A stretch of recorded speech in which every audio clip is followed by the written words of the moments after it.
listening to, you are absolutely listening to the George Espenlaub Show, coming to you live from the Funny Farm. Now, with no further ado, here comes Georgie!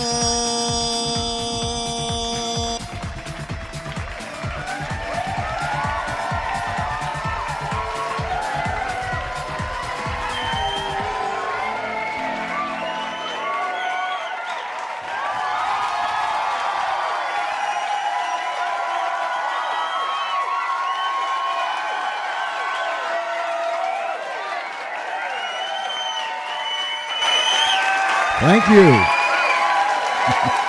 Thank you, thank you, thank you, thank you. Wow, what a rowdy bunch on a Sunday night, huh? But of course, they're always like that here at the Funny Farm. They're always up, ready, and rowdy. Ladies and gentlemen, boys and girls, friends, Romans, and countrymen, thank you for tuning into the George Espenlaub Show tonight. Whether you're down the street, around the corner, somewhere across America, or around this great big world, we're delighted to have you, and thank you for taking the time to listen to our show tonight. We have a good one. We have an interesting guest. I think he'll make you laugh. I think he'll make you set up. I think you'll pay attention. And that's what it's all about. We always pay attention here, don't we, people? Why you laugh like that? I was asking a serious question. Now, let me ask it one more time. Excuse me. Let me ask it one more time, and you give me a very simple yes or no answer, all right? Now, we always pay attention here at the Funny Farm, don't we? I can't get a straight answer. They're always paying attention, but you can't get a straight answer from them. Listen, you know how this thing goes around here. We are live from the Funny Farm in a place called Our World. We don't have no tangible address. We never did. We don't. And I don't know if we're ever going to have one. We don't know the address where we live. All we know is that we live here, and that is good enough for each and every one of us here. How many of you get letters from home? Does anybody ever pay attention to you? That's all they do. They laugh. I told you, they laugh because they laugh, and then they laugh again because they already laughed, and then they're laughing again before you know it. Then they have me laughing. Charlie's over there in the corner. He's laughing. Everybody's laughing. I'm telling you, that's what it is here at the Funny Farm. But listen, seriously, we do get serious every now and then. I don't know what you're going through in life. I don't know what kind of day you had, a week, a month, a year. I don't know the situation that you might find yourself in. But I do know this. If we can just bring a smile to your lips, we'll be happy. If we can make you laugh, we'll even be happier. Even if it's but for a few moments. We want to lighten the load. We want to lift you up. We want to lift your spirit up. And we want you to feel better after the show than you did when you first come in. And then, of course, our second goal is this. Excuse me. We want to make you just as goofy as the rest of us, don't we, gang?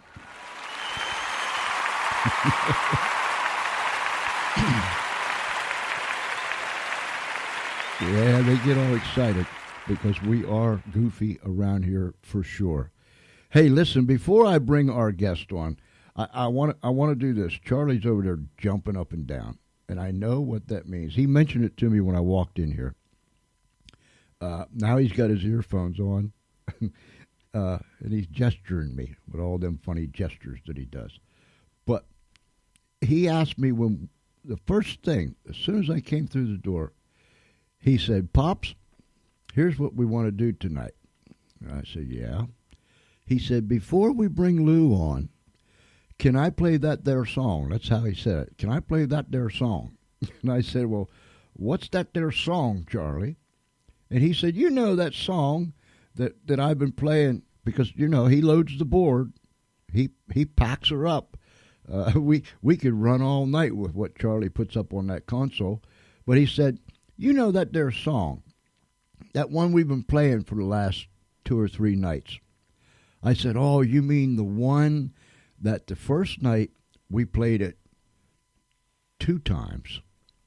And then the next time we was on, you popped it up there again, and I think we played it 2 times again during the show. And then last night, I think we played it 2 times again, maybe 3 times again. He said, yeah, that's the song I'm talking about, that their song. I said, well, Charlie, you're running the boards. All I do is sit here and watch things happen on the computer.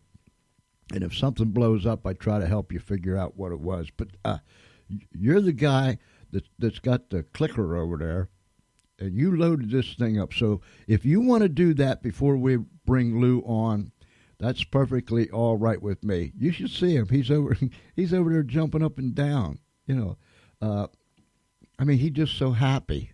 Now, Charlie, it's in your court. You do this. Right. You're going to play this song, and then we're going to bring Lou on. Is that your plan? All right. Okay, ladies and gentlemen, boys and girls, friends, Romans, and countrymen, at the request of Charlie, one more time, because he's running the board, we're going to play Charlie's favorite song. He found this, and he just loves it to death. So here we go. All right, Charlie, you hit it.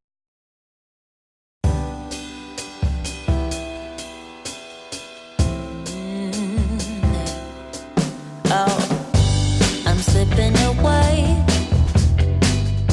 so don't let me go, nah, nah, nah, nah. I'm all up in that love haze, so where do we go, nah, nah? Just let me know that I am safe here in your arms. I wanna stay.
All right. That is one of Charlie's favorite songs. I don't know where he dug that out of, but it has become a very lovable song to Charlie and to me and to the rest of the people here at the Funny Farm. You should have seen them out there getting it. I mean, they were just jamming. Miss Ernestine had them dancing. They were just having a ball. So, okay, Charlie, now, can we bring Lou on? Oh, yes, you're happy now, right? But I'll guarantee you, ladies and gentlemen, before the night is over, Charlie will play that thing again. I just know he will. If I turn my back, he'll hit that button over there, and he'll have it on there. But that's all right.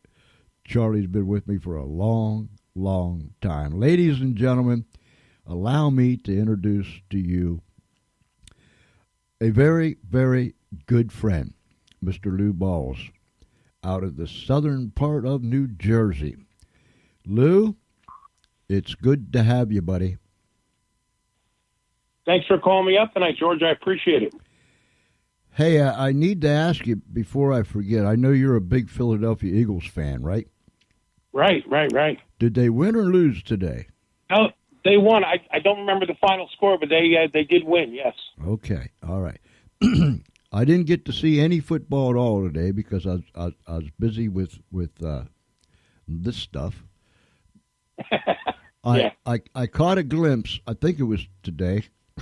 days and nights and dates all run together anymore, Lou. But I know. I caught a glimpse. I think Washington threw a pass. Somebody had and ran for a 75-yard touchdown. Was that in today's game, or was that 3 months ago that I saw that? No, that was today. Oh, it was today. Okay, so I'm not totally lost. Okay, I got it. Not at all. Well, that makes me feel somewhat better, Lou. Good. That's the only thing I saw today.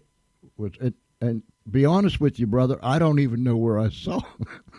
I don't even know where I saw it. I didn't have it on the television. I don't think I turned the television on all day. But anyhow, I just thought I'd ask you that. But that's no problem. That's the way it is around this place. You know what I'm saying? I do know. Yeah, the only thing we remember is that we forget. So, hey, and speaking of forgetting, ladies and gentlemen, now, here's Lou, and here's me.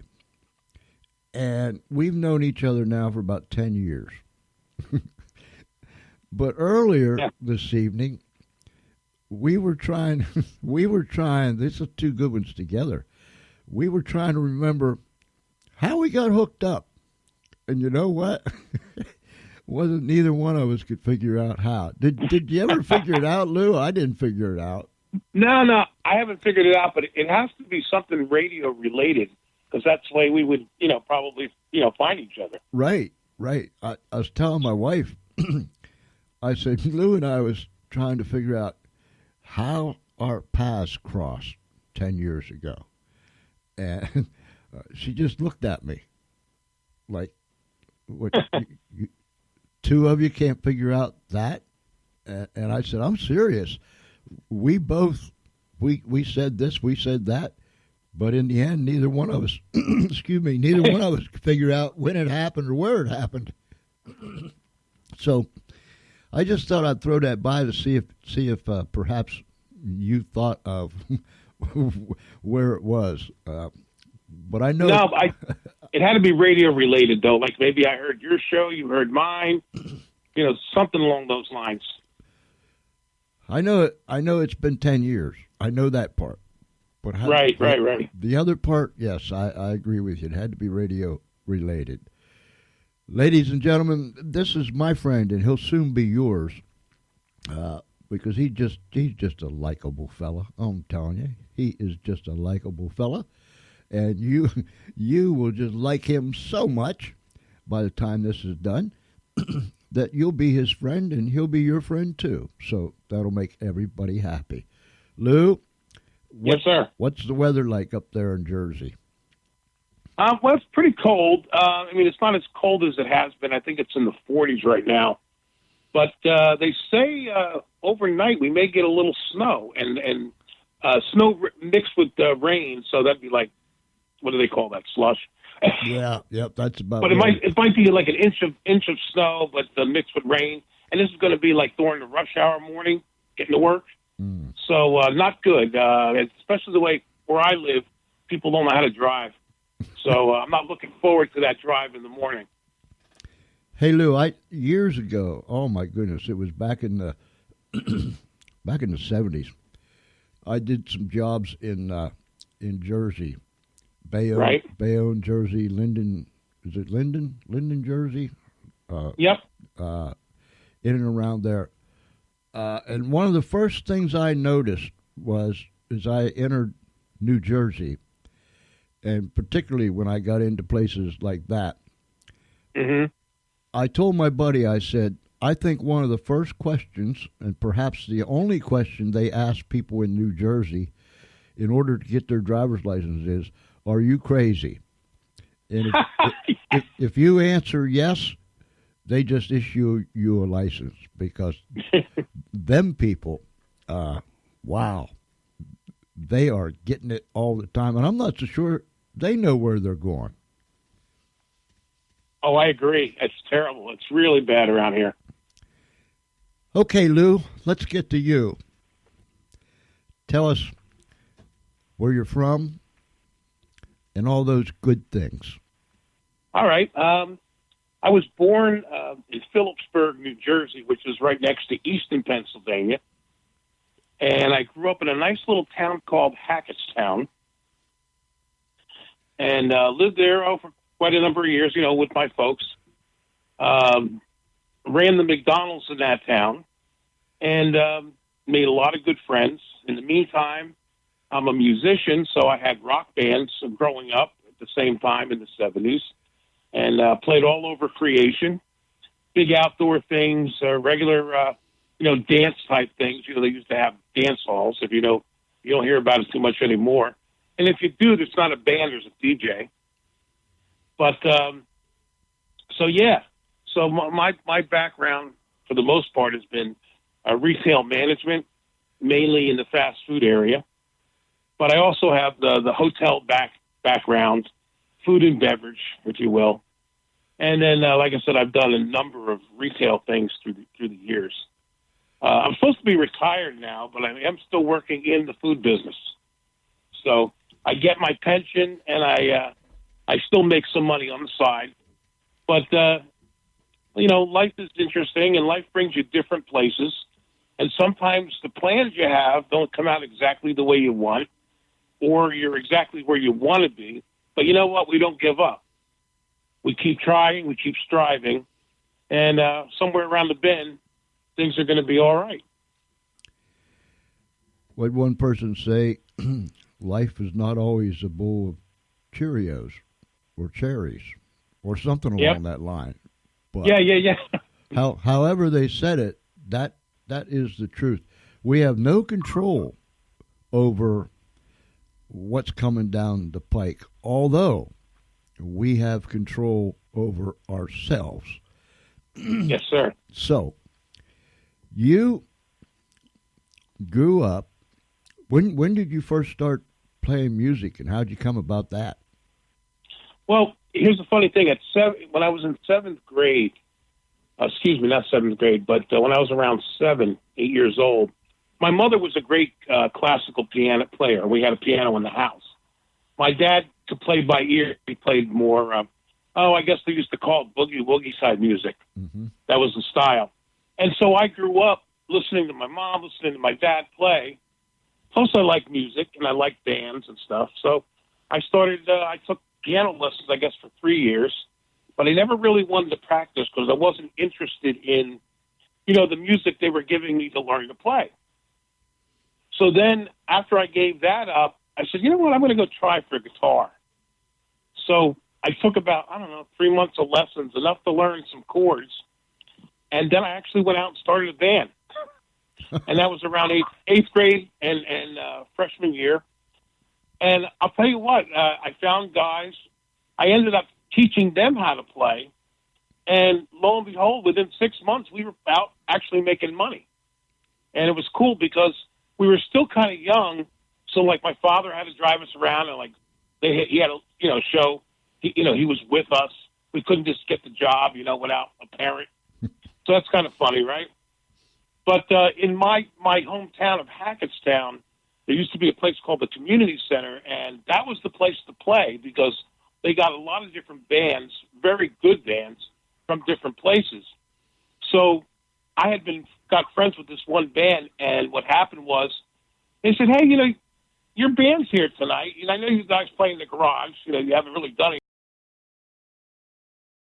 Break and play a couple songs. And I said, okay. So we went up there, and we had never heard ourselves on, good instruments like expensive guitars or out of good sound system. And, man, we looked at each other like it sounded like the record. And we're looking like surprised because we never heard ourselves out of good equipment. And that basically, right after that, we got hired by the community center, and we were a regular house band there. And from there, I got to meet other musicians and play in other bands and got called up to stage and wrote a bunch of songs in the 70s. Some songs, I have a couple recordings that I did, though, in the 90s, but there's songs I wrote in the 70s. So sometimes I share them on Facebook if I think it sounds good enough. But anyhow, I hope that answers your question. But I've been playing music all my life. I do play more than one instrument. I play guitar. I consider myself being a rhythm guitar player. I can play lead guitar because I can copy a record exact because I listen to it enough to get it. Mm-hmm. But really my best instrument is bass guitar. And, when you have a band and you're trying to figure out a song and like say that the drummer's having a little trouble, what happens is I said, well, let me go on there, see if I can figure out the part. And when you know it, I figured it out. So that's why I got proficient at other instruments because either a bandmate couldn't do something or I say, well, let me try that and maybe we can make it a little better. And that's what happened. So, I'm going from keyboards to guitar to drums, different things. And from there, I started writing songs. You fall in love and you write a song. So that's pretty much, the way things have gone. And, the last time I haven't played in a long time, but about a year and a half ago, a friend of mine had got 4 or 5 jobs over a weekend, and it was for St. Patrick's Day, actually. So we had to learn St. Patrick's Day songs. And it was still like rock. It was more like folk rock. And we did very well, but they didn't want to keep it together because it's a lot of work. But I would have kept it together. But so, like I said, I'm a musician. I've written many songs, and none of them famous, of course. But we keep trying. So, what else would you like to know about any of this? New Jersey is a mecca of music. Oh yeah. Wow. There's been some fascinating groups that have come out of New Jersey. And oh yeah. Over the years, Lou, you playing in the 70s and so on and so forth, there's been a lot of change to the music industry. Mm-hmm. I have had some super duper whooper whopper, that's what I call them, super duper whooper whopper artists on my shows over the years. In fact, just this past August, we ran a whole week where we had bands, groups out of Denver, Colorado, each and every night. I mean, they were just fantabulous. That's an Espenlaub word. They were just fantabulous. And these guys and gals are out there, and I mean, they are getting it done. Denver is one of the most, what is it? What can we call it now? It's one of the most musical inclined places in the country now. Mm-hmm. and we've got more lined up that's coming on the show. Excuse me, out of Denver, but when I would have them on, we would talk, and I would always ask all of them how the industry has changed over the years, to where, when I was growing up, if you wrote a song, or if you had someone that put it together, the music and the whole 9 yards, if you wanted that thing played on radio stations, you had to go kiss people's rings, jump through hoops, and in every major city across America, there were big buildings with the big record labels inside those big buildings. Nowadays, everything has changed. A lot of people then couldn't, because of the powers that are no longer there. But nowadays, folks are making music and getting it out there with this modern technology. It makes all the difference in the world, doesn't it? Oh, definitely. No, absolutely. I was fortunate enough early on down in the career that I had a friend who was on an AM station, and he would do, what you're doing. He'd say, well, come into the studio, bring your stuff, and we'll talk about your song. So I got a little plug. It was mainly a local AM station, actually in Northwest Jersey. But it's still, I was on the radio. It was cool, and we did get some hits from it. I'd be in town, and they'd say, oh, you're the guy that Jerry was playing the other night. I said, yeah, that was me. No, that was pretty good, And, it was fun. And so I've always been fortunate like that. And then in 2007 is when the big internet radio thing really started to hit. And I was on, it's no longer around. I won't even mention its name. But anyhow, we had like 35,000 listeners because we would get the counts on a Saturday night. And I'd be playing rock and roll and talking funny stuff. Kind of like, not as funny as you, though. Not the funny form, no.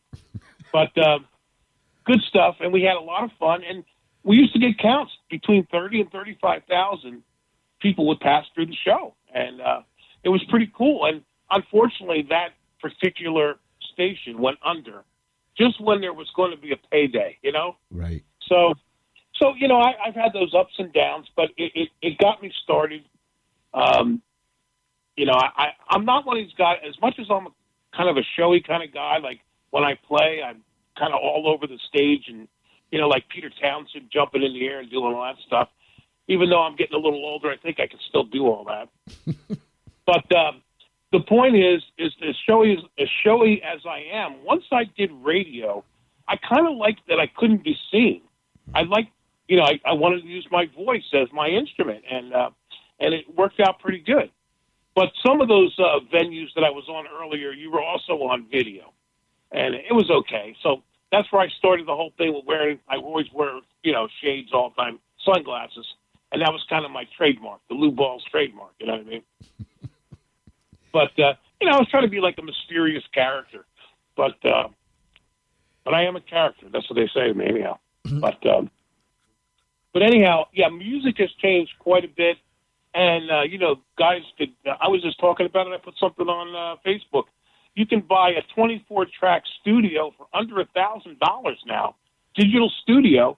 And you could basically do everything yourself. I mean, if you have any musical ability at all, and you could make your own recordings, make them digital, and put it right on the internet, or make a demo, and you could be in business. So it's pretty amazing how much technology has brought down the cost of a lot of this stuff, like recording equipment and so forth and so on. But yeah, it has changed, and we're not, My take on all this is, to me, I'm not saying there are new artists or anything, but I think the people that came out of the 60s, the 70s that are still around, the bands that are still making music, they're still good. You know what I mean? Yep. But truthfully, and if my father was alive, he'd say, "How can you listen to that junk?" That's what's on a lot of these stations. It's just junk, and it's unfortunate. It really, really is. What are after you started your band in 8th or ninth grade? Then you got the big gig at the community center. Right. Once you got out of school, did you still have a band, or did you jump into another one, or what happened? Well, there was the one guy that was my best friend. He was a year younger than me. I taught him how to play bass, believe it or not. And to this, he never stopped playing from the 70s. He's still playing. He's in Virginia, unfortunately. He had to get out of Jersey. He's a smart guy, right? But, yeah, I mean, it's crazy here. But anyhow, it's crazy everywhere, but Jersey is a particular crazy. But anyhow, he is still playing to this day. I taught him how to play bass. We had bands all through high school. We primarily did, the songs of the day, the 70s. We played what was on the radio. And then I wrote some songs, so we did those. But after high school, I'm trying to think, I think we played till about 77, and then I got very involved. I was a manager of a McDonald's, and then I became a general. I went to the top in the fast food industry. I was a training manager at one point. I've done so much in that business, but truthfully, it took all my time. And I want to say this because it's true, something close to my heart. I lost the best girl I ever had because of working too much. Mm-hmm. So there you go. But yeah, I did play throughout high school, and we actually, and you want to hear something funny? Now, I don't know about most bands today, but we were making $100 a piece. Now, this is in the 70s. That was good money. Yeah. $100 for playing a few hours. But I can tell you right now, unless you have like a 10-piece orchestra and you're like, famous, you're not going to make more than $100, $150, $200 a night, even now. So I think about, wow, we made $100 as kids, and that's pretty amazing. And today you're making about maybe twice that amount. That's unbelievable, right? Right. So they must have, people paid back then for music, and that's the other thing. You don't see a lot of live bands like in a restaurant or a bar. Mm-hmm. It's mainly like a DJ, and I have nothing against DJs. I just think it's artificial. Right. Listen, please, don't misunderstand me. I think you can be a good DJ and really entertain. Excuse me. But to me, there's nothing like a live venue, a live band. Right. Guys, enjoying themselves, rocking out. When you're just turning discs and stuff, there is a lot of talent involved in being able to switch from one record to the other and know how to put music together. Music that's in the same key, so it flows from one to the other. There is a lot of talent that's needed. However, there's just nothing like a live band. That's my opinion. Exactly. That's why. That's why when there are bands that hit these venues, for instance, around here, when somebody's coming to a particular place, man. It's like electricity because you're going somewhere and you're going to see them live. There's nothing like you said, there's nothing like seeing people perform live. Yep. And because that, and you tell me if I'm wrong, Lou, but that's a two-way street because those musicians and singers are feeding off of the crowd, and the crowd is feeding off of the musicians. And, absolutely. And they're just electricity flowing back and forth. It's just a big high voltage type of current, right? Right. The more, especially like if you're getting out there and you see people are having fun dancing and they're kind of looking up at you, kind of, like waving at you, and everybody's excited. Like you said, there's the energy going back and forth. I mean, the more you get more motivated as a player, as someone in a band, when you see the people you're playing for enjoying themselves. I mean, it just goes without reason that, and it makes you want to get more into it and have fun, And the other thing I've always noticed was before the band, the musicians, the singers, so on and so forth, went on the stage, while the people were in whatever establishment they were in, waiting for them to come out. It was like, okay, I've heard this band before. They're really good. Have you heard them? Right. No, I haven't heard them. Well, they're really good, and you know. So there's a lot of people out here in the crowd that's unfamiliar with those guys or girls back there. On the other hand, those guys and girls back there that's getting ready to come out to perform, they have the same thing going on. Perhaps they've never played this venue before. Right. So do you know anyone that's from around here? Do you know anybody in the establishment? Blah, blah, blah, blah, blah, blah, blah. So, but once they hit that first note and that crowd sucks that first note up and that current begins to flow, it's like everybody knew everybody forever. Yep, you're right. Absolutely right. And that's what makes the magic when people go to the live venues where the bands are playing. You've met some Correct. You've met some pretty for lack of a better term, you've met some pretty famous people in your days. Tell me about some of them. Yeah, back in the mid-'70s, when I worked in Philadelphia, I worked at a place called at then it was called the Stadium Hilton Inn, and that was the hotel right next to where all the music venues and all the sports was, in Philly. It was right there. It was within walking distance, where the Eagles play and all that. Mm-hmm. So it stands with reason that a lot of the bands and a lot of the sports people, if they were coming in from out of town, obviously they would stay at this hotel. It only made sense. Then all they had to do was jump in their limousine, drive about less than a mile, and they're in the venue.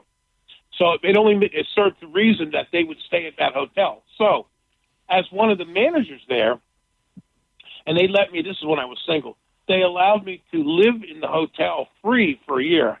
So I was saving all that money. Mm-hmm. And so I also knew everything that was going on. So if, say, a rock band was going to stay there, I knew about it because the guy that ran the front desk of the hotel, where they check everybody in, he would say, hey, guess who's coming in next week? And blah, blah, blah. So I made sure that they had like a bottle of champagne in their room and, on us.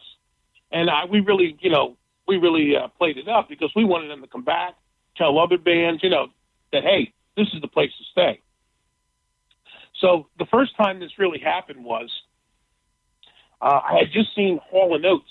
They played at the Spectrum at the time. It's not even the Spectrum anymore. What's it called? The Wells Fargo something or other now? It's been so long since I've been there.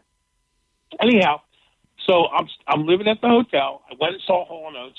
After the concert, I came back to the hotel. I'm hanging out with the guy at front desk. I'm telling him about the show, how good it was, blah, blah, blah. So it's about 12 o'clock at night now. And I see this really tall guy with a gold cane walking in, and he walks up to the desk, pulls out a platinum, highest American Express you could have, and I don't recognize the name, and I was kind of peeking. But with this gentleman, there's this shorter guy, and it was probably September, so it wasn't a real cold night, but he was like bundled up. He had a scarf on, he had a coat on, and he had a hat which is almost over his eyes. So I'm looking at the guy signing in, then I look over at the little guy with the all dressed up, and every time I look over, he turned his head. And I think, what does this mean? What's this all about? Who are these people, So the guy finished up, he signed in, and then as soon as he got the key, the little guy runs up next to him, and they're heading for the elevator, and it hit me. Because I could see, like his eyebrows down to his mouth, and I see his eye, and I said, oh, my God.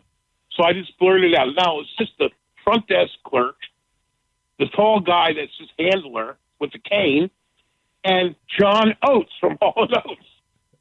Now, one of the things they did, because they're so recognizable, one of them would stay in one hotel and the other one would stay in another. They never had them to come in together because then it would be, bedlam. Right. So I yelled out, John, I know it's you. So the big guy turns around. He's a little upset. Now there's nobody in the lobby but me and the desk clerk and John Oates and him. And he goes, look, if you tell anybody we're here, because the bar was full of people. The bar was down a little ways, wasn't right there. He goes, if you tell anybody we're here, we're going to have to leave. I said, no, look, I'm a fan. I just came from the concert. I said, John, I put my hand out. He shook my hand, Okay, cool. So I go up to the desk clerk and say, hey, how cool is that, right? So now I'm hanging out there because, again, I live there, and to me it's still early. And I went back. I have my office there, and they knew I was off, but one of the guys came in from the bar, one of the bartenders, goes, hey, can you get us a couple more bottles of gin? We're pretty busy. I said, okay. I went in and got it. Now, here's the funny part. This is like 20 minutes to a half hour after John Oates goes up to his room. I go in the bar, and he's out there dancing with a girl. I'm thinking, you didn't want to be seen, but here you are. You know what I mean? Uh-huh. So I ended up, and the bar was pretty full. So I kind of hung out in there then, and then he sat at the bar by himself, and I sat with him, and we talked, oh, God, till 4 o'clock. The bar closed at 2. We were still there because I had keys and everything. We were still there having a couple of beverages and talking about rock and roll. And it's really, really cool because the next time they had a concert, they pointed me out and everything. It was really cool, from the stage. And that what happened with me, Graham Parker and the Rumor. They're another band from England, friends with Elvis Costello. I'm sure these names are familiar to you. Mm-hmm. And this is another time. So I had been playing with the band every once in a while. We had live bands in the bar. It was my job to hire them. So I had been doing this thing where I got friendly with this one house band. So they said, well, why don't you bring your stuff, your guitar and your amp in, and you come up and do a couple tunes. We'll call you up like a special guest, and it'll be neat. So we went and practiced a few things. Now, we've been doing this for months. And what happened was Graham Parker and the Rumor, again, famous band, they just played at the Spectrum. And so my friends came up for the concert. I got backstage passes, the whole 9 yards. So the concert's over. We come back to the hotel. I put my friends up for free, of course. Let them eat and drink because I'm allowed to. And so everybody's having a good time. And Graham Parker and them, they come in the bar, and they're sitting at the very back table. Now, again, I had already been doing this thing where they call me up to play a couple songs. So, again, it's been going by months and months I've been doing this. So what happened was my friends all want me to go up there because I'm playing in a band with them back in my hometown. And they think it's really cool that, that I do this. So I went and hid. So my guitar player comes back to the office, and he says, you're the big front guy. You're the guy that always says we're going to make it and we're going to be famous.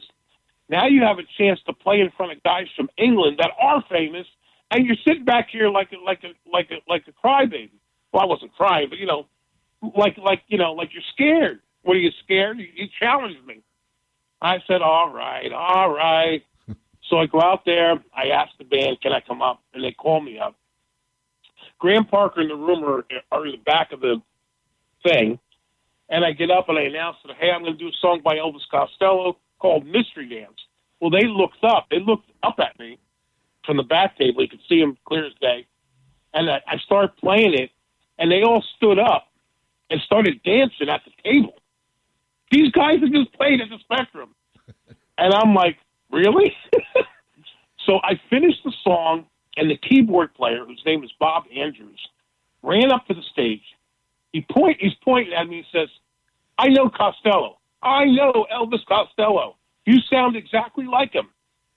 And I'm like, wow. It was kind of exciting, right? So here's the best part of all. Can we come up and play? Ooh.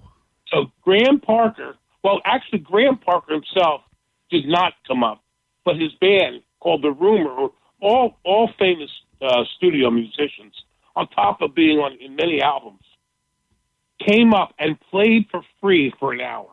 Wow. After they just played at the Spectrum. The place came unglued. The place went bananas because most of the people in the bar, and the bar held about 300 people. was packed out, and they went bonkers. They just paid to see this band. Most of them did, and now they're playing for an hour for free.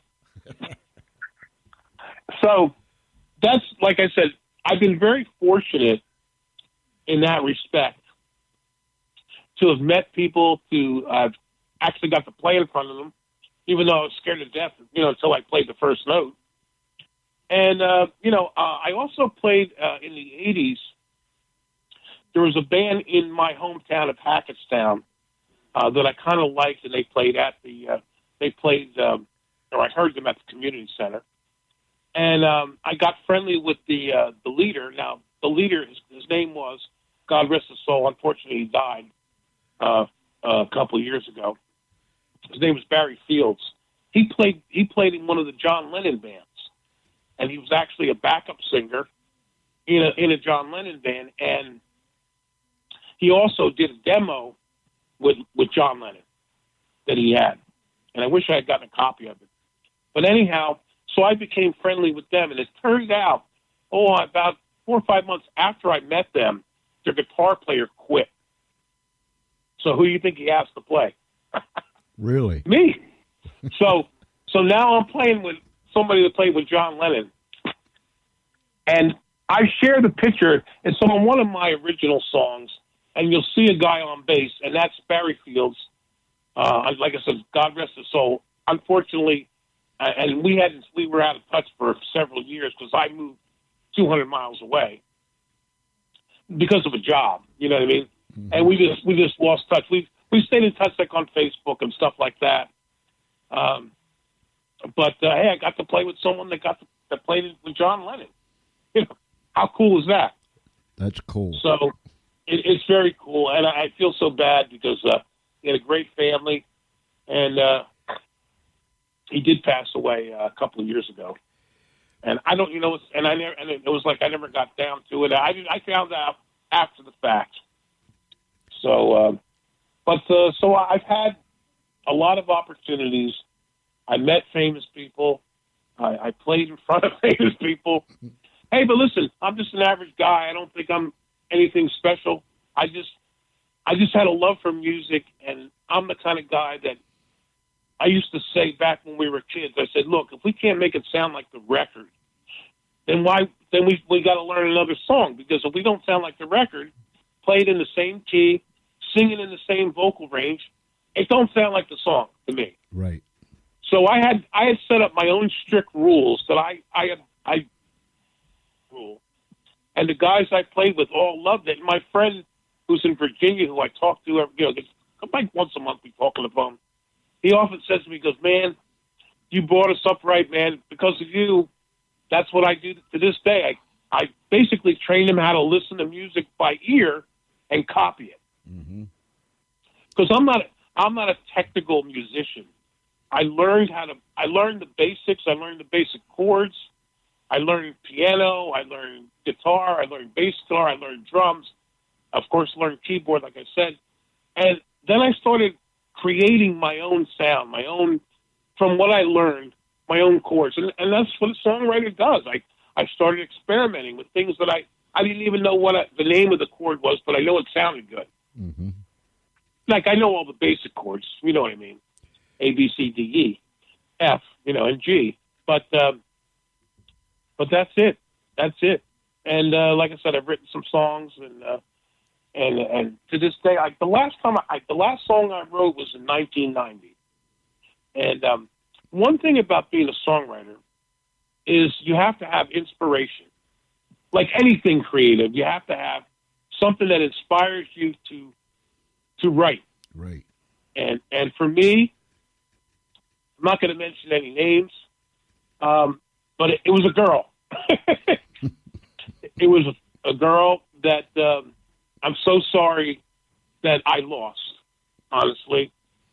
But the cool thing about it is we've been communicating on Facebook. She is married, so, nothing's going to happen there. And we respect each other, and she likes my stuff. And I often write the words to songs that were about her. Mm-hmm. And I'll say something. And of course, she'll love that one, I hope. That's the idea. But it's all innocent. It's all great. And in me, it's kind of, there's a satisfaction because, when you lose somebody that, when you're my age, or I'm almost 65, and I've been through a lot. I've been married more than once, and I'm alone right now. You really look back and say, man, that's the one. She was the one. So I refer to her sometimes as the one. And, who knows? We're not dead yet. So, you know what I mean? I know. Look, I know exactly what you mean. How many? We're not. How many? Right? How many of us,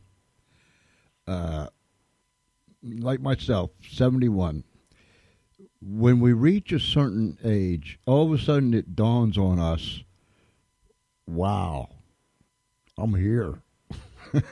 Yeah. Yeah, when I was 15, I was never going to be here. You know what I mean? Right. But it seems like last week I was 15 and now I'm here. And we all, this is a time, and I count it a real blessing to be able to still be living and have my health and so on and so forth. But we all reach a time in our life where we'll sit down and we'll reflect. And we're naturally going to reflect what we did, where we was at, who we were in contact with, so on and so forth. Because that's what reflection is. It's a reflection. We're looking back at a reflection. And we look, right. And there's things. I just told my wife of 51 years tonight, probably 3 hours ago. I said, you know something? There's a lot of things that I regret. And they wasn't all things that I did bad. You know what I mean? Right. There were things that I didn't do, or things that I didn't say, or places that I didn't go. So when we say that I have a regret, that doesn't always mean, I regret being mean to that person, or I regret. In this case, I regret that I didn't when I should have. And you think, right. But that time of reflection lets us realize just how important life is, and we can pass that advice on to someone else. Of course, if when you were 15, Lou, and I was 15, and somebody would have said to us what I just said, right, we would have looked at him like he had two heads. Exactly. But I'll guarantee you, 50 years from that point, we would have both remembered what that man said. Absolutely. Because we reflected. We looked back, right. At that thing. So, yeah, I just saw a thing that a man wrote the other day. We can't look back, or we can't change the things of the past. We have to live now and look into the future, or something along those lines. Right. Because life moves faster than a speeding bullet, regardless of whether people want to accept that as a fact or not. Life is faster than a speeding bullet because, it's but a vapor. We're here, we're gone. Yep. And as they say, the older you get, the faster time seems to move. And that is so true. Yes, sir. Is so true. Yes. That's one of those cases that someone told me that. I don't know how many years. It's been quite some time they told me that. You just go, you go off doing your thing, whatever you're doing. Yeah. But you know what? There came a day of reflection, and I reflected back, and I heard that voice. When you get older, the days go by faster. That's right. And I think, all right, now I now I know. So it's a vicious cycle. It's for lack of a better term, but the precious things and the things that we did in our life, like you, learning to play an instrument and making music. Where would we be without music, Lou? I can't imagine being without it. I just can't. It's been such a great part of my life. I can't imagine. My life would have been empty. Just think. I mean, man would be stark raving. I mean, he's crazy enough now. You know what I'm saying? Right. But if there would be no music in this world, man would be a stark raving maniac. I believe that. I really do. No question. Because for music instance, is such a great thing. It's such a beautiful thing. It's a therapy. And like you said, I can't imagine life without it. You know, how many times have you been down, feeling blue, so low you have to look up to see the bottom. Right. And then you hear some tunes, you hear some music, and all of a sudden something inside of you just begins to move, to flow. It's like somebody flipped a switch.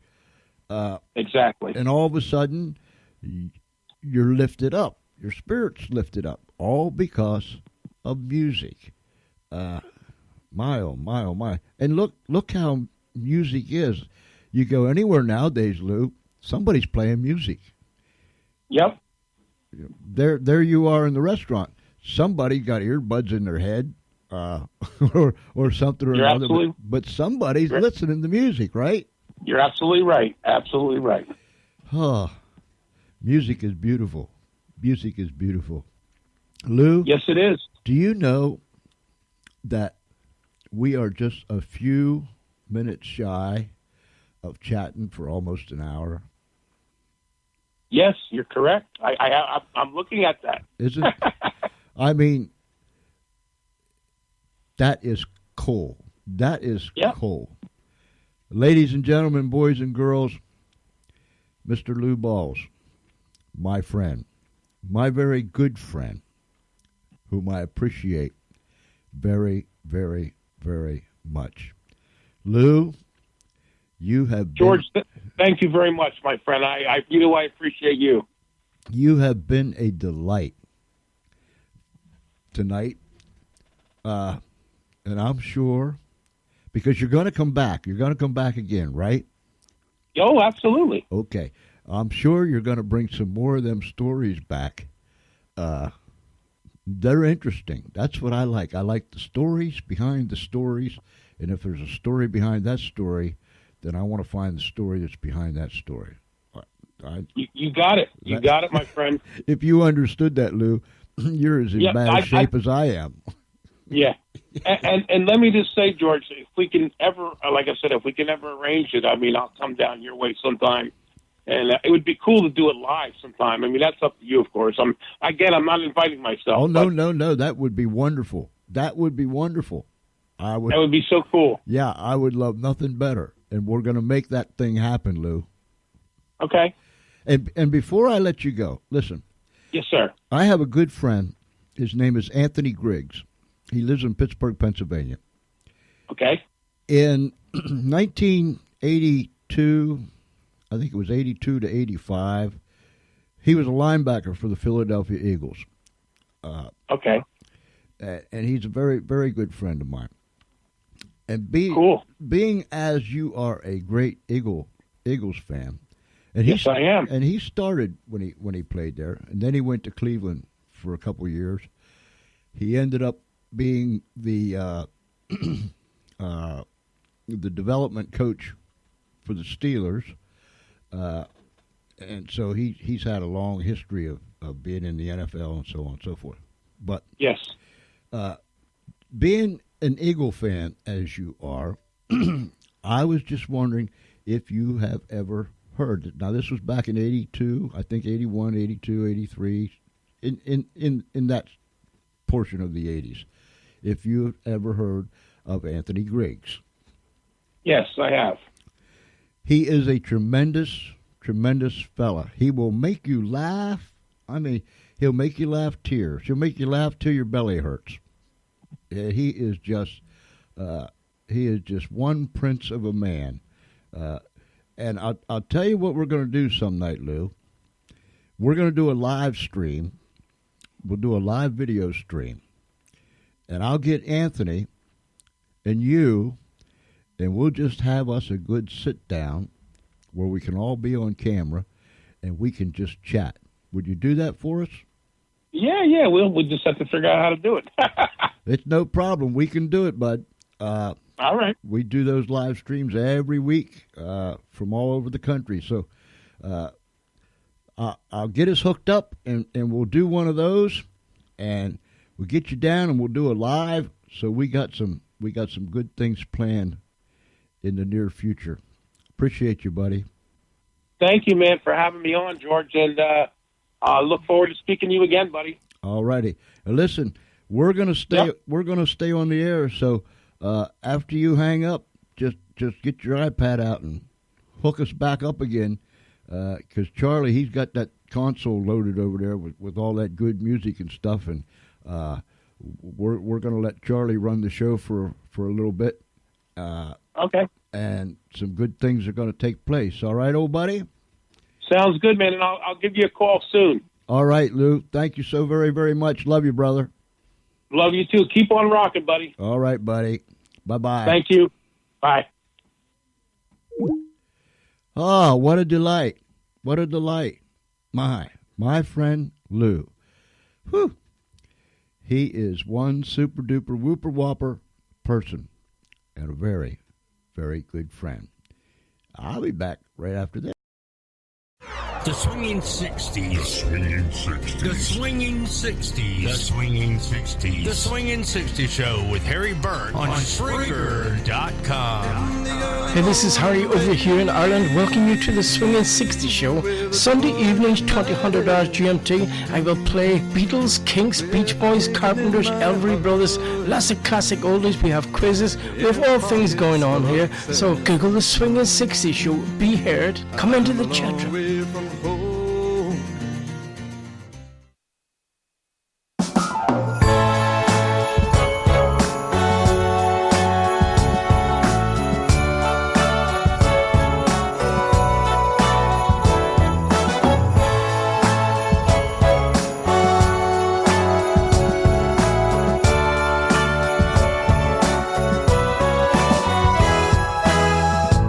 It's December again. I can't believe it. Whatever happened to the rest of the year?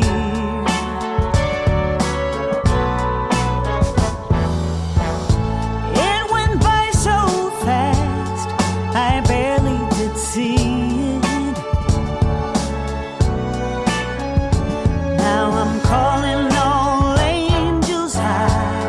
If you are there, help me find the Christmas spirit again. The Christmas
to come around.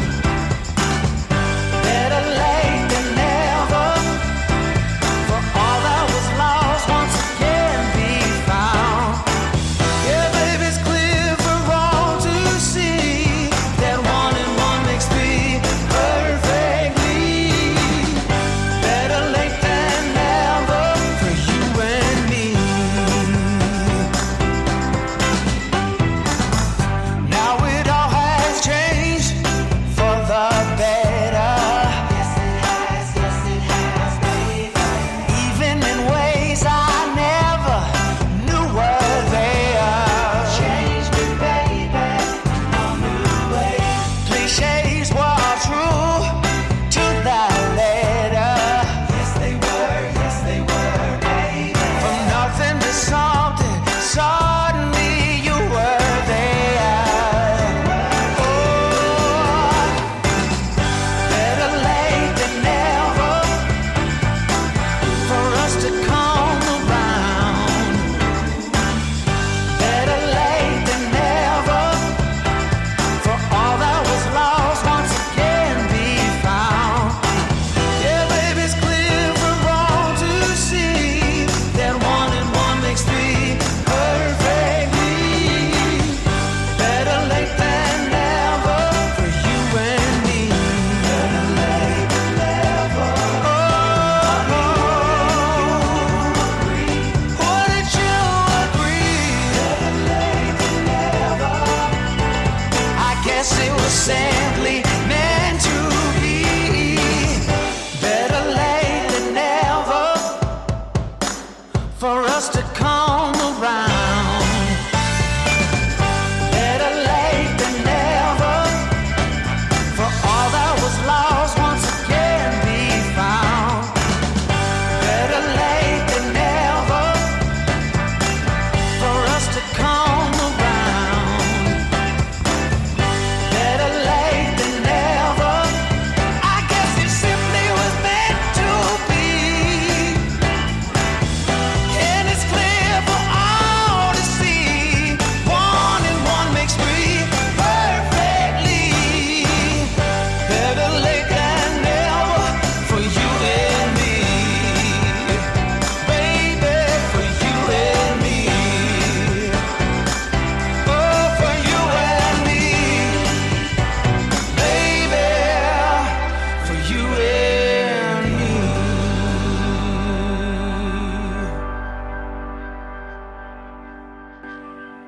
And you're listening to the George Espenlaub Show, coming to you live from the Funny Farm in a place called Our World.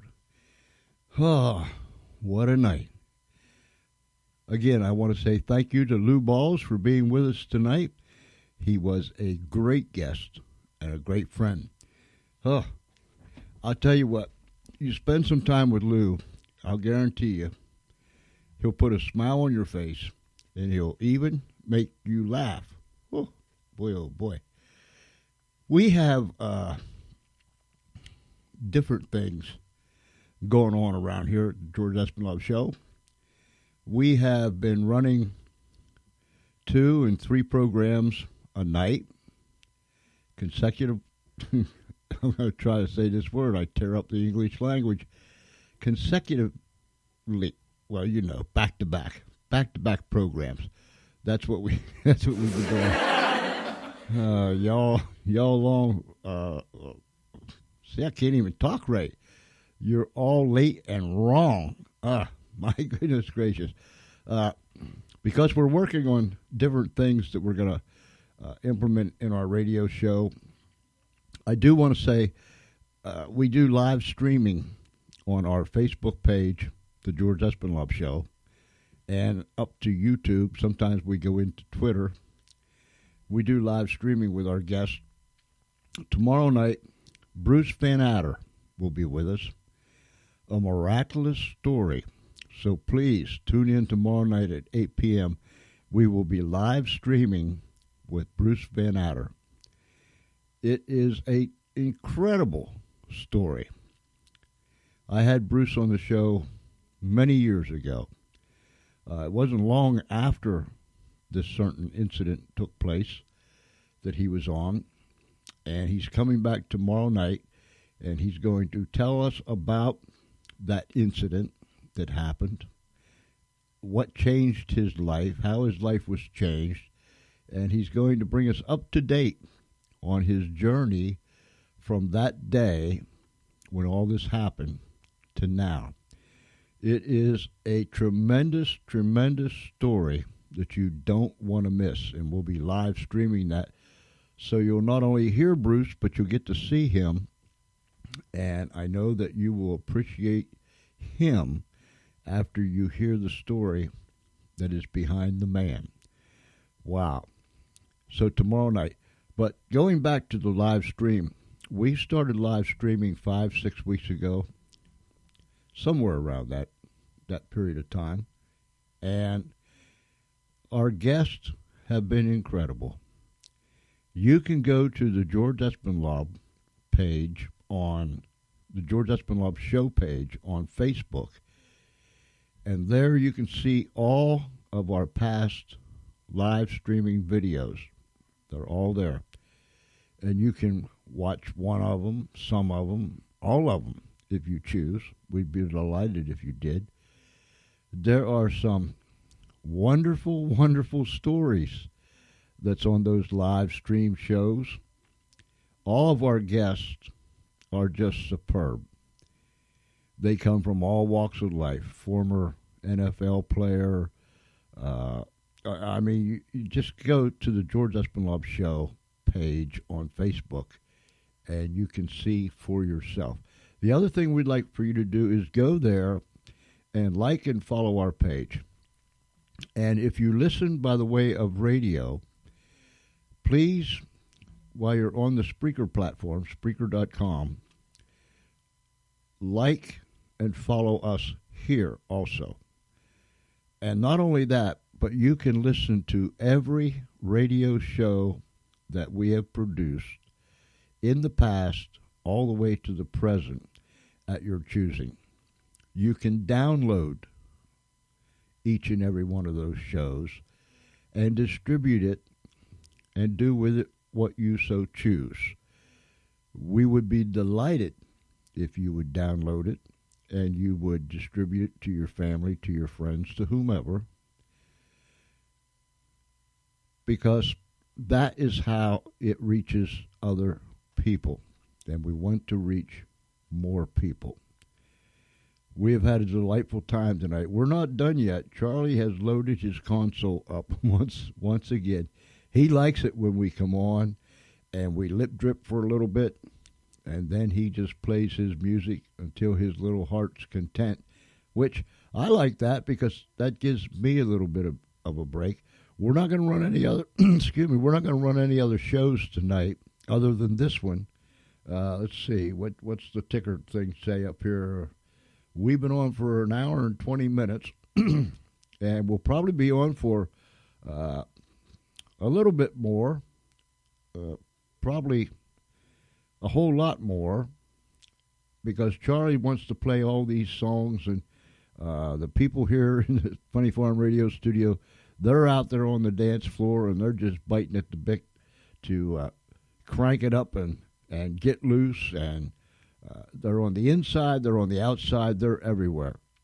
But we have a lot of great things planned, and I thank you. Listen, if you want to leave me a comment or you want to talk to me about the show or whatever, just email me, George C.E., that's George C.E. at Comcast.net. This coming week, we have a variety of radio shows, live streaming, just a number of things that will be taking place beginning tomorrow and running for the rest of the week. So we want you to tune in, whether it's live streaming shows or radio shows. We'll have our live stream show tomorrow night at 8, where we'll be live streaming into Facebook and into YouTube. And then immediately after that, we'll be bouncing right back onto the radio with some more of whatever Charlie conjures up here. We let a lot of this up to Charlie. He is our right-hand man around here. We certainly appreciate him. So, Charlie, I'm done lip dripping for now. And so you can have it back, old buddy, and do with it what you want to do.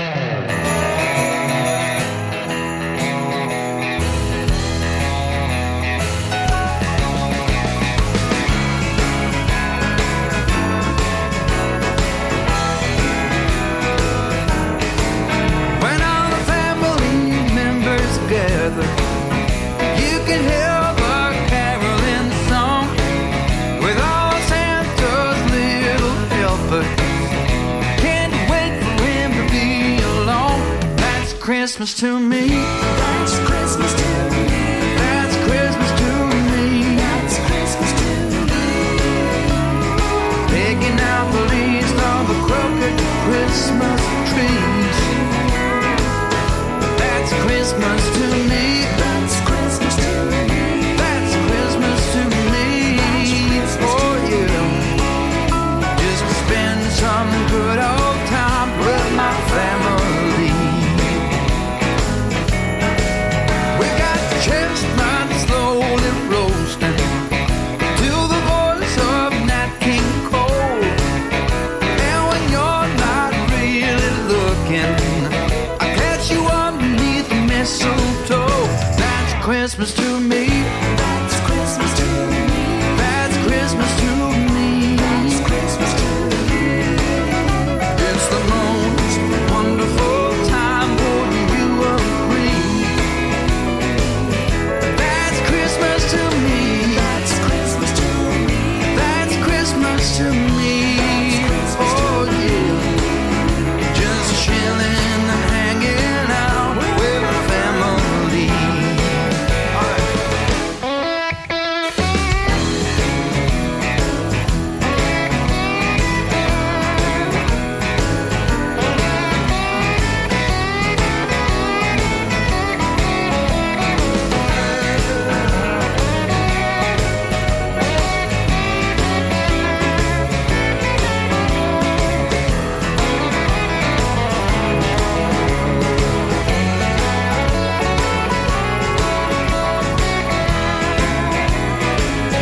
That's Christmas to me. That's Christmas to me.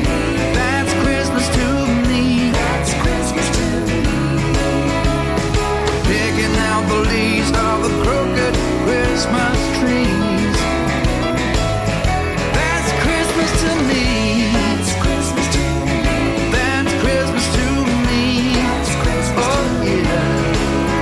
Just spending some good old time with family. That's Christmas to me. That's Christmas. That's Christmas to me. That's Christmas oh yeah. It's the most wonderful time, wouldn't you agree? That's Christmas to me.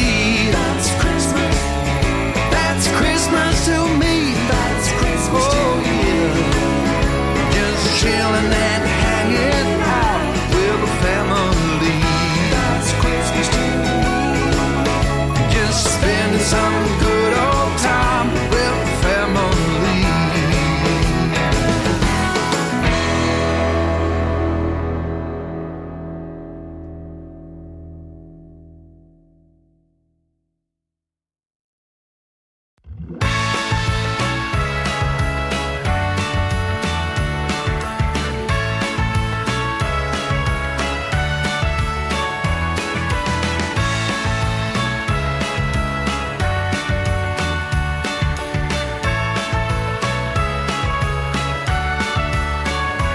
I've been longing for this day for a full year now.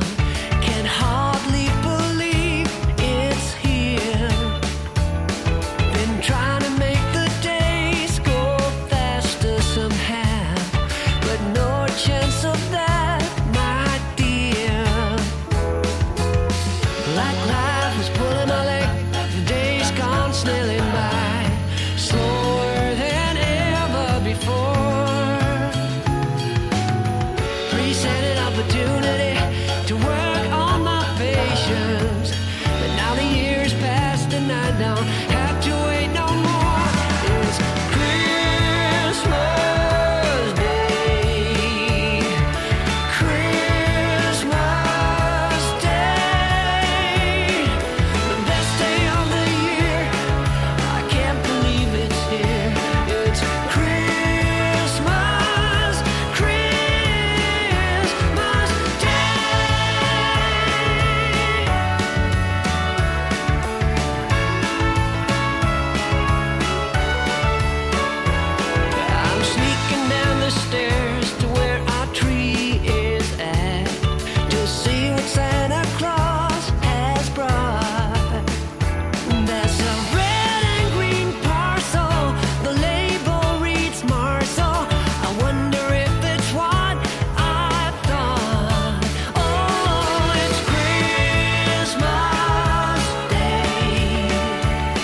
watch out for reindeers are falling down. We stay up waiting for Santa tonight.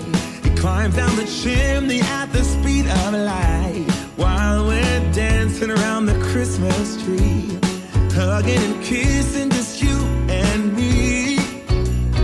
Carolers are singing outside our door, lovely songs we all heard before, as they walk from house to house to wish us all a Merry Christmas Day. Oh,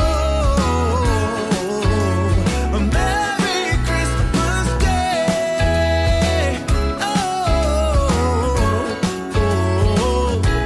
We're chasing snowflakes as they're falling down, and follow Rudolph all across the town.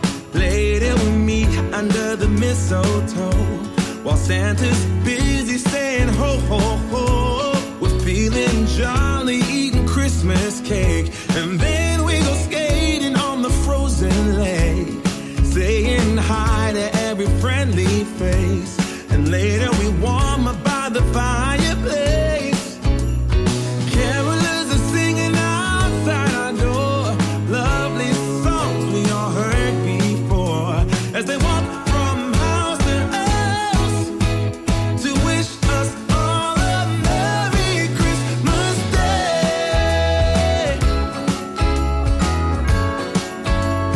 Merry Christmas Day.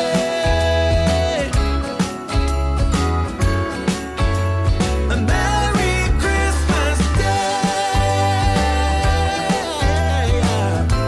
Oh,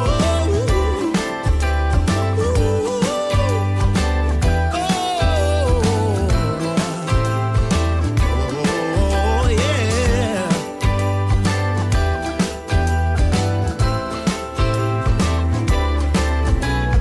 Carolers are singing outside our door, lovely songs we all heard before, as we walk from house to house to wish us all a Merry Christmas Day. Yeah, a Merry Christmas Day.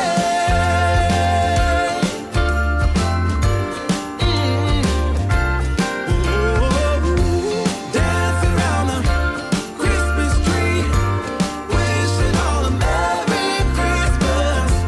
Dance around the Christmas tree, wishing all a Merry Christmas. Dance around the Christmas tree, wishing all a Merry Christmas Day.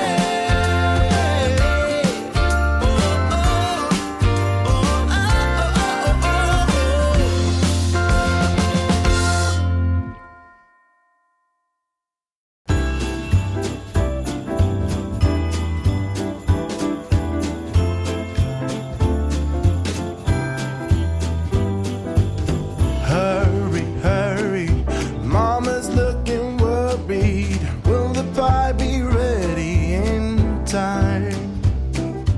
Papa's out getting a tree while my sister and me are writing verses and rhymes.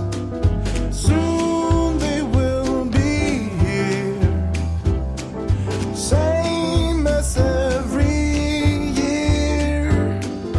Everyone wants home for Christmas, no matter if it's near or far.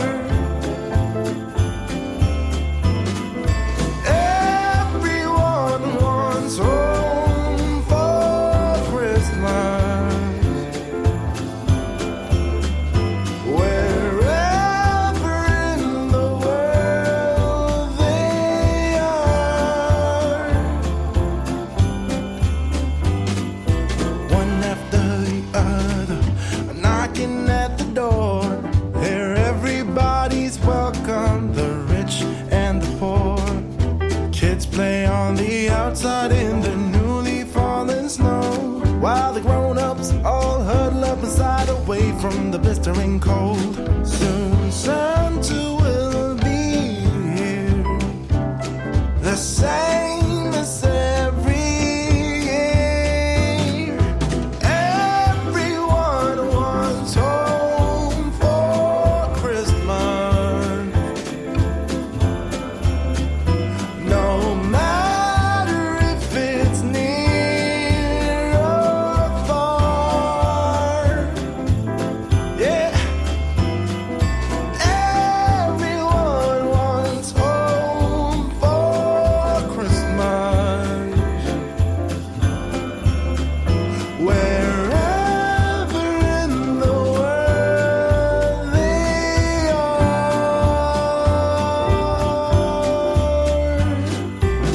Let's make a snowman. That's something even the grown-ups can. The carrot for his nose. Let's call him Frosty. He'll be our friend. What does it matter if it's all pretend? Everyone wants home for Christmas, no matter if it's near or far.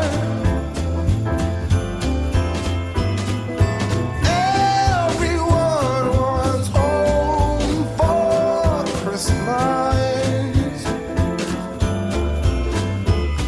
wherever in the world they are.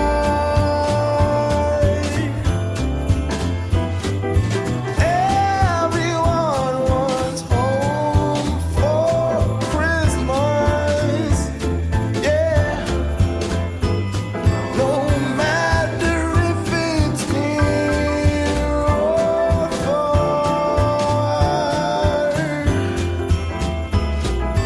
Everyone wants home for Christmas, wherever in the world they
What a bunch.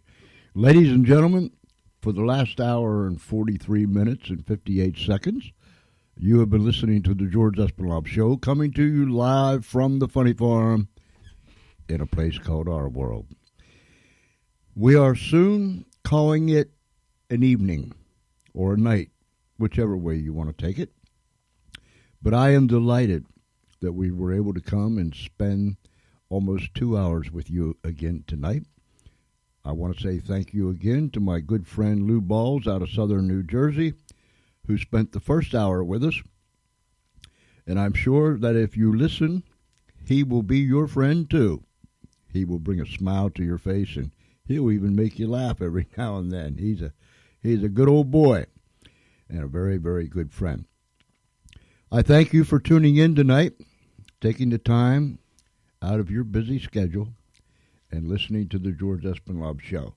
Now remember, if you know of someone who didn't hear the show tonight, tell them that they can go to Spreaker, that's Spreaker, Spreaker.com. Up there in that little search box thingy, just type in there the George Espenlaub Show, or go to the George Espenlaub Show on Facebook, the George Espenlaub Show on Facebook, and you can click on the links there, and it'll take you right into the radio show. As I say, just about every time that we're on the air, you can also hear us on iHeartRadio, Spotify, Castbox, YouTube, SoundCloud, iTunes, Google, whatever it's called, the other thing, whatever it's called, and there's numerous other things, Tune in, and all those other places out there. We are splattered all over the place. So please continue to push us out there. We are striving to make our audience even bigger.